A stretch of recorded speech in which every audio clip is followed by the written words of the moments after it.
So a little bit different this presentation is compared to other ones. That is, we're using this forum as a venue to discuss a project that is just beginning. I think we've done only about 4 interviews so far. So we're not going to be reporting on themes, findings, but we are going to be looking at a different approach to the particular issues that we want to examine that impacts not only gay men but also other vulnerable populations. And so we're looking primarily at issues that affect adherence to HAART. So I'm going to go over some of the dominant approaches to adherence and HAART, some of which have been raised in earlier sessions today, and then sort of look at some of the existing challenges and gaps, and then showcase our approach in terms of methods, concepts, a little bit different, I think, from dominant mainstream approaches within biomedicine, and then a couple of slides about the implications of this alternative approach to adherence. So some of the dominant approaches to understanding how people are adherent to HAART within biomedical research. Adherence is typically understood as whether or not the patient follows prescribed medical advice. And there tends to be a focus on individual behavior. That's another theme that's come up a lot today, probably yesterday as well. There's a lot of problems just focusing on the individual as the key source of determining behavior. We also have to think about how people think about behavior. In terms of how HAART adherence is understood, good adherence is typically viewed as when the patient takes 95% of the prescribed doses, which is not always an easy thing to do. Bad adherence, what used to be called non-compliance, is often understood as a negative behavior. Again, something linked with individual decisions, and when speaking about marginalized populations, it's often understood in relation to their chaotic lifestyles.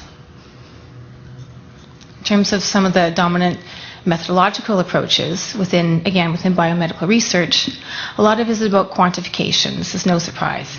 So there's different kinds of quantitative measures used to understand adherence rates. So things like prescription fills, directly observed therapy, pill counts of returned meds, and electronic monitoring devices.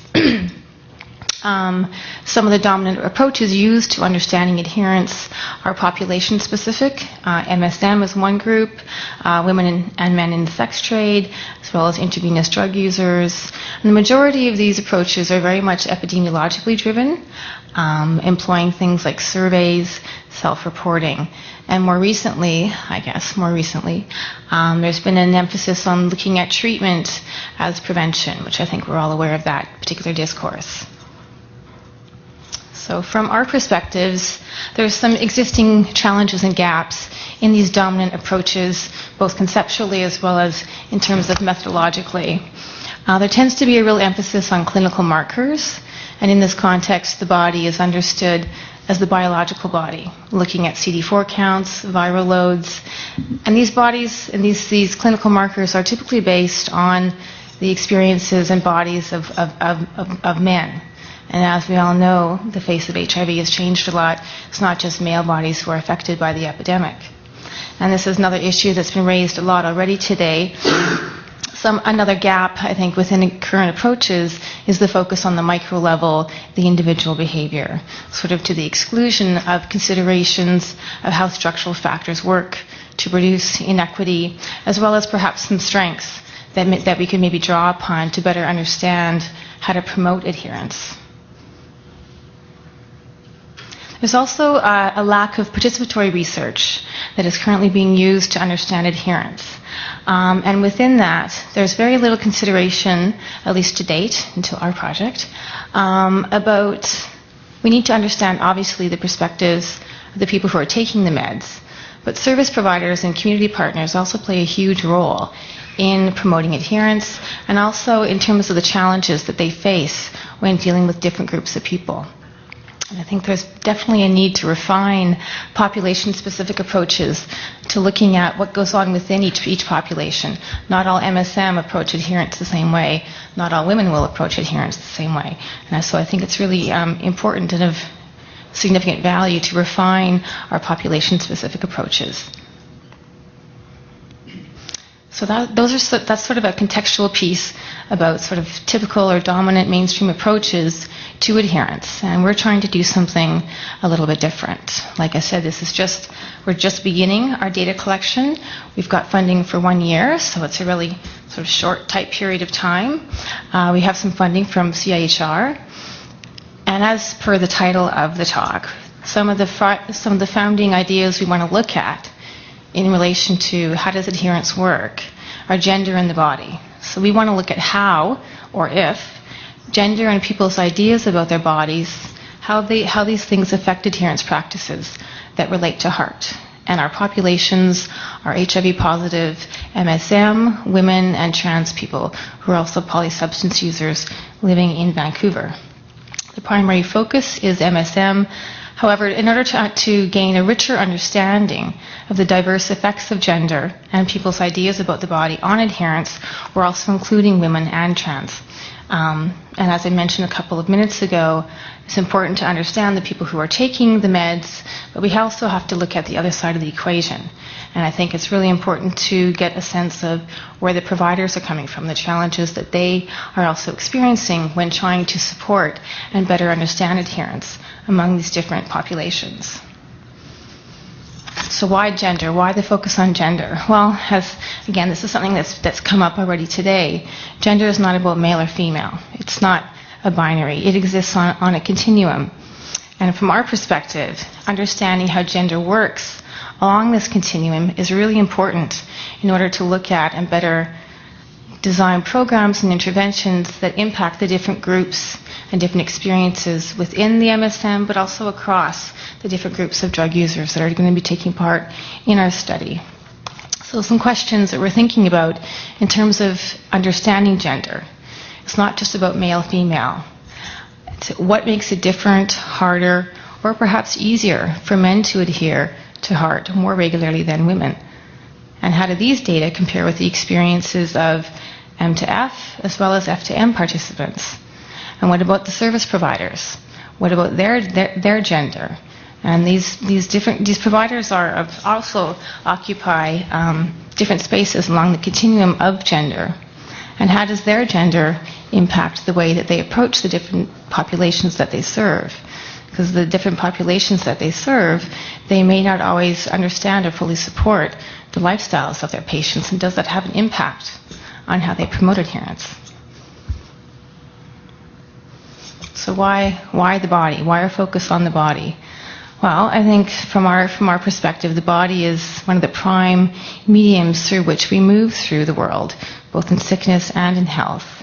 And gaining insight about how people think about, use, and sometimes neglect their bodies is really critical. And people's experiences of taking meds impact not only their internal physiology, but they're also read, resisted, and renegotiated through the body at the physical level, the emotional level, as well as the socio-political level. I think we all are quite familiar with some of the detrimental impacts of the HIV meds on the body, which are marked in very problematic and embarrassing ways, things like diarrhea, vomiting, different fat distribution. And typically people want to be well. They want to take their meds. But when the meds produce certain kinds of undesirable impacts on the body, that can sort of deter people's approaches to taking their medications.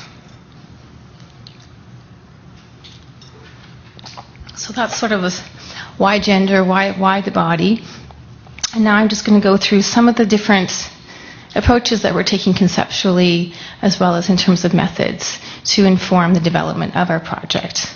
As it was said in my bio, or my introduction, I'm a medical anthropologist, and medical anthropology has a long tradition of looking at medicine and practices like taking pills and classifying pills as cultural systems. And we want to be attentive to how such systems are produced, how they're situational, how they're diverse, and how they vary within and across groups of people. And we want to focus, and this is the issue that's come up a lot already today about intersectionality, and the intersectionality between structural factors as well as the nature of people's everyday lives. So this is kind of a repeat from what's been introduced earlier today. Intersectionality focuses on the relationships between different subjectivities and culturally constructed categories, things like gender, race, sexuality, and power. And these subjectivities and culturally constructed categories are situational, temporally dependent, they're shifting, and they interact at multiple levels. So it's a much more complicated representation of how people actually live in their real lives. And so some of the questions that we want to understand or what we want to ask are, how do these systems of meanings and experiences, these shifting situational things, how do they work to produce inequality? Another strength, I think, of this approach, again, this has been mentioned in earlier talks, is that issues of diversity and difference are at the fore. Looking at what does difference mean, who is different when, who defines what difference is at these different points in time. And I think another strength of this approach, and this is something we've talked a lot about today already, is that it can help us extend these very traditional binary models. Male, female, compliant, non-compliant. Most behavior, just like gender, people's ideas about their body, it exists on a continuum. It shifts and it's a process. And intersectionality, I think, is a really helpful way for us to understand what that means according to these different populations. We also want to introduce in our questions, primarily with the HIV-positive participants, the concept of health work. Has anyone heard of that concept before? Health work? Okay. It's not a new concept, but a lot of people from my previous work in sort of different HIV communities talk about managing their health in general as being a full-time job. And I've talked with a number of people also about negotiating pill taking, routines that they develop to remember them, things that they have to do to manage their health in terms of accessing services and care. And it takes a great deal of work, physical work, emotional work, and social work. And so we want to have a better understanding of these different kinds of work that people undertake when they're taking their medications. So in terms of methods, it's a small project, right? It's a formative project. We're going to be doing primarily qualitative research. In fact, it's all going to be qualitative. We're going to be doing semi-structured interviews with 3 different groups of HIV-positive polysubstance users, 10 MSM, 10 trans, and 10 women. So they're each going to do 1 interview. And then we're also going to be interviewing a range of different service providers, semi-structured interviews with pharmacists, HIV docs, street nurses, and home care workers. And along with the qualitative interviews with the HIV-positive folks, we're also going to be doing body mapping with them. And body mapping are most of you familiar with body mapping? Yeah? Okay. Well, for those of you who aren't, so in terms of the body mapping, we're going to be engaging in discussions with the different groups of our HIV-positive participants and sort of get a working list or a working set of issues and concepts that they think have most importantly impacted their ideas about adherence, the body, gender. So once that working list is developed, get a big piece of paper, do an outline of their body, and they can use paints, they can use markers, they can use all sorts of clippings from magazines, and they're going to use that body map as a way to sort of share or tell their story about their experiences. And some of them are going to be really ornate, some of them may have little narratives along the side. It's really up to them. And I think one of the most important things about this approach, especially when thinking about the body and adherence, which is typically the biomedical body, this is sort of, I think one of the strengths is that this is an opportunity for them to recreate their bodies in a way that they feel actually tells their story. It may have nothing to do with CD4 counts. It may have nothing to do with viral load. It may be about their children or their lovers or, diarrhea coming out of their ass. That's totally up to them, right? But I think it's really important to have the opportunity for them to resist perhaps some of the dominant ideas about their bodies. So just an example of body mapping. This particular methodology It's first developed in South Africa. It's primarily used with women, but I think it's becoming much more diverse in terms of the groups of people who are undertaking body maps. So there's layers of meaning. This is like a cultural text. So it's going to be really fascinating to see the different kinds of maps that emerge. And the image of someone who's doing her map. So what do we hope will come out of this project? And again, it's kind of like, stay tuned, because we're just beginning. So I think we're going to be able to hopefully have some sort of findings that will help us answer the question how and if gender and people's ideas about their body affect how they make decisions about taking HAART or about not taking HAART, which is just as important. We also hope to be able to inform understandings of the discrepancies, the parallels, and challenges between both patient and provider approaches to understanding adherence. And it's a very important question at the end of the interviews, or wherever it may happen in the interviews, is to ask them, what do they think needs to be done with this data? Who needs to hear it? And I guess I can inform you. I did one interview yesterday with the participant, and I asked the participant that question. And one of the things that he said was, we have to reduce the shame. And I said, shame about what?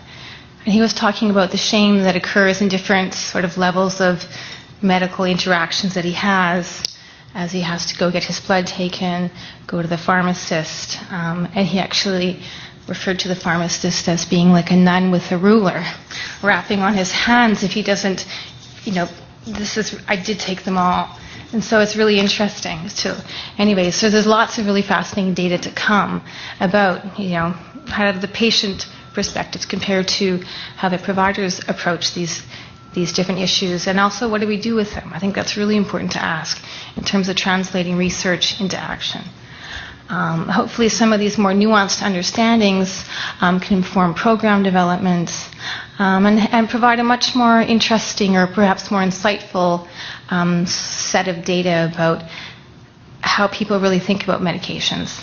Because it's not just as simple as putting a pill in your mouth. It's a political act, it's an emotional act, it's a reactive resistance, it's all these things. And I think sort of delving more into the complexities of that is really, really important. That's some acknowledgements. Our team, our community partners, Center for Excellence in HIV/AIDS, my home institution, University of Western Ontario, and also our funders, CIHR.